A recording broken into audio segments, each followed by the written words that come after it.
Oke, agar kita lebih memahami kenapa pentingnya kita belajar logika, coba adik-adik perhatikan argumen di bawah ini.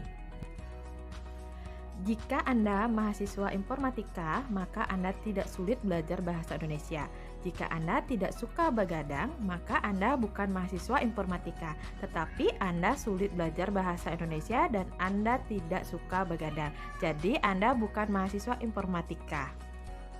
Nah, adik-adik, apakah kesimpulan argumen di atas apakah valid atau tidak? Tentunya kita memerlukan alat bantu untuk memahami argumen tersebut, yaitu adalah logika. Oke, tidak hanya itu, banyak teorema dalam ilmu komputer atau informatika yang membutuhkan pemahaman logika. Bahkan, adik-adik bisa dikatakan logika adalah jantung dari algoritma dan pemrograman dalam ilmu komputer maupun informatika. Oke, perlu adik-adik ketahui, tokoh Aristoteles merupakan peletak dasar-dasar logika. Nah, apa itu logika? Jadi, adik-adik, logika merupakan dasar dari semua penalaran, di mana penalaran itu didasarkan pada hubungan antara pernyataan. Nah, di dalam logika, tidak semua jenis kalimat menjadi objek tinjauan. Oke, adik-adik, di sini sangat berkaitan sekali dengan logika proposisi ya, yang sering disebut dengan logika matematika atau logika deduktif. Nah, yang dimaksud dengan logika proposisi ini adalah logika yang berisikan pernyataan-pernyataan atau dapat juga pernyataan tunggal maupun gabungan.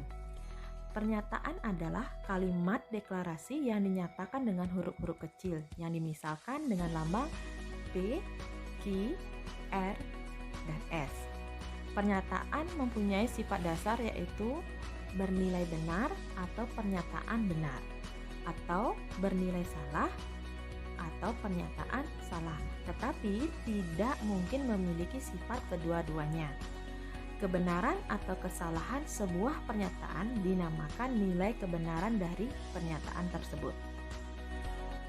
Oke, sekarang Kak Eka akan memberikan permainan buat adik-adik bagaimana cara cepat untuk memahami apakah pernyataan ini termasuk proposisi atau tidak. Oke, langsung saja untuk permainan yang pertama. Ini ada sebuah kalimat yang berbunyi gajah lebih besar daripada tikus. Nah, untuk kalimat di atas, kira-kira pendapat adik-adik apakah ini sebuah pernyataan? Nah, adik-adik silahkan dijawab ya. Bisa di-pause dulu videonya dari Kak Eka. Oke, kita langsung jawab ya. Kalimat ini yaitu gajah lebih besar daripada tikus. Apakah ini sebuah pernyataan? Ya, ini adalah sebuah pernyataan. Nah, apakah kalimat di atas itu adalah sebuah proposisi? Oke, adik-adik, jadi kalimat ini adalah sebuah proposisi. Oke, kita lanjutkan. Nah, sekarang kita tentukan nilai kebenaran dari proposisi kalimat di atas. Kira-kira nilai kebenarannya salah atau benar? Tentu nilai kebenaran dari kalimat di atas itu yang termasuk proposisi adalah bernilai benar. Jadi gajah lebih besar daripada tikus.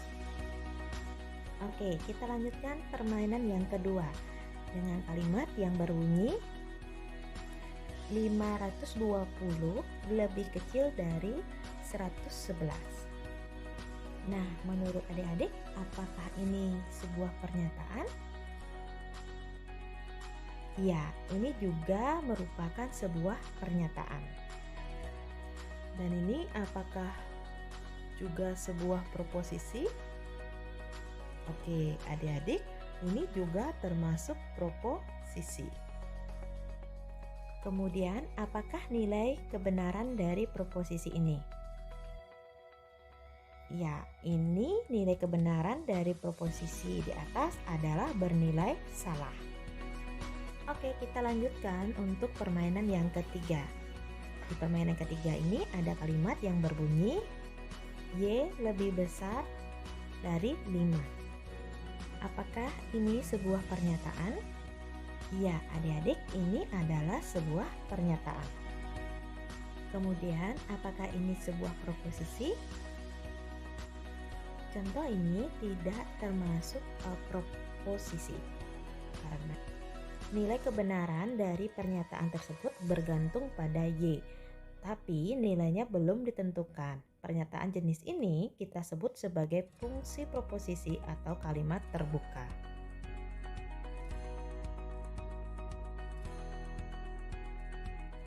Berikut Kak Eka akan memberikan contoh-contoh yang lain untuk pernyataan yang termasuk proposisi.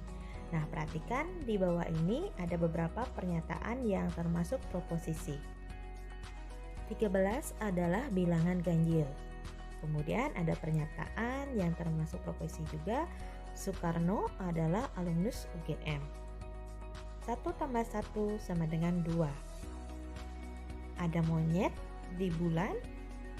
Hari ini adalah hari Rabu. X tambah Y sama dengan Y tambah X untuk setiap X dan Y bilangan real. Nah, ini contoh lain dari pernyataan yang termasuk proposisi. Nah, bagaimana contoh untuk pernyataan yang tidak termasuk proposisi? Berikut Kak Eka berikan beberapa contohnya ya. Oke, semua pernyataan di bawah ini bukan proposisi. Jam berapa kereta api Argo Bromo tiba di Gambir? Isilah gelas tersebut dengan air. X tambah 3 sama dengan 8. X lebih besar dari 3. Nah, ini contoh pernyataan-pernyataan yang termasuk bukan proposisi ya adik-adik ya. Jadi dapat disimpulkan bahwa proposisi adalah kalimat berita. Oke, demikian dulu terkait dengan proposisi dasar dari pembelajaran logika. Nah, adik-adik jangan lupa untuk like, subscribe, and share-nya ya. Terima kasih.